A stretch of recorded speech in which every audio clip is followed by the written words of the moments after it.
Buenos días, hoy les voy a hablar hoy voy a decir mi exposición sobre algunos conceptos importantes de la gramática. Voy a explicar qué es una oración gramatical, qué son el verbo, el sujeto y el predicado. Los modificadores directos e indirectos, el sustantivo, el adjetivo, el adverbio. También voy a explicar sobre las oraciones coordinadas copulativas, adversativas y disyuntivas. Y finalmente hablaré sobre el núcleo del sujeto y el núcleo del predicado. Primero, una oración gramatical es un conjunto de palabras que tiene un sentido completo y que normalmente contiene un verbo. Por ejemplo, los estudiantes realizan la tarea. Esta oración contiene el sentido completo porque sabemos quién realiza la acción y quién está haciendo. Ahora voy a proseguir con el siguiente párrafo. Ahora, el sujeto es la persona, animal o objeto o cosa de la que se habla en la oración o que realiza la acción. En ejemplo, los estudiantes realizan la tarea, el sujeto, los estudiantes.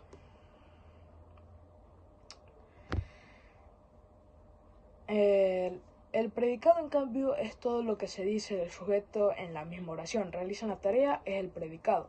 Dentro de una oración también encontramos el verbo. El verbo es la palabra que se indica en una acción, un estado o una situación. Algunos ejemplos son correr, estudiar, jugar, comer y dormir. Esta es la oración. María estudia para el examen. La palabra estudia es el verbo porque indica la acción que realiza María.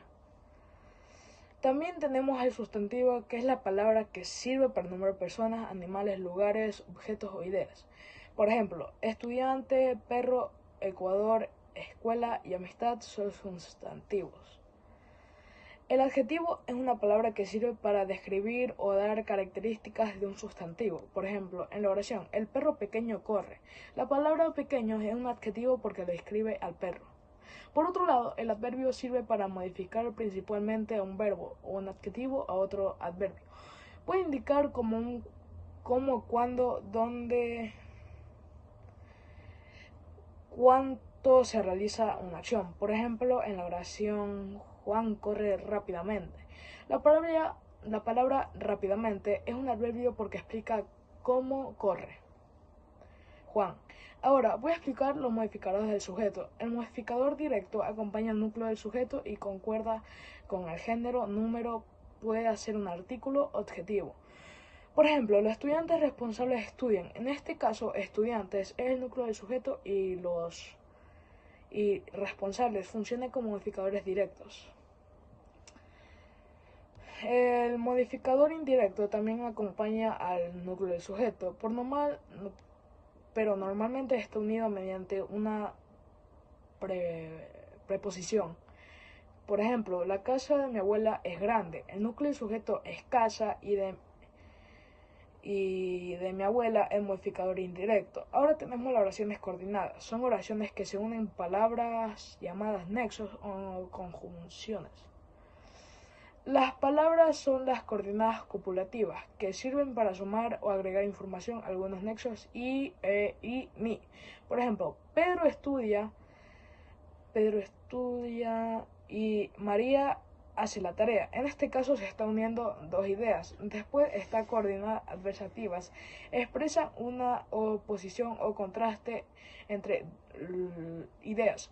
Algunos nexos son pero, sin embargo y no. Por ejemplo, quería salir pero estaba lloviendo. En esta oración la segunda idea que se opone a la primera. También están coordenadas disyuntivas, que presentan opciones o alternativas. Sus principales nexos son O y U. Por ejemplo, puedes estudiar o descansar. Aquí se presentan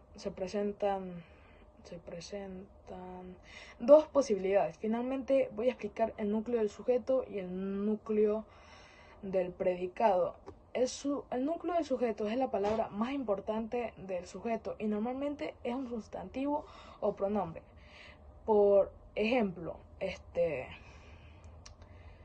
por ejemplo, por ejemplo, el estudiante responsable terminó la tarea. El núcleo del sujeto es estudiante. El núcleo del sujeto es estudiante. El núcleo del predicado es la palabra más importante del predicado y normalmente es el verbo en la misma oración. Terminó es el núcleo del predicado. Para terminar podemos decir que estos son elementos que nos ayudan a que nos ayuda a entender mejor cómo están formadas las oraciones y también nos permite escribir o expresarnos de una manera más correcta. En conclusión, una oración está formada por diferentes elementos que cumplen funciones específicas. El sujeto nos indica de quién hablamos, el predicado nos dice qué hace o qué sucede con el sujeto. El verbo expresa la acción. Los sustantivos nombran y los adjetivos describen. Además, los modificadores complementan al sujeto y las oraciones coordinadas también permiten unir diferentes ideas. Eso sería todo por mi exposición. Muchas gracias por su atención y comprensión. Profe, por favor, póngame un 10. Gracias.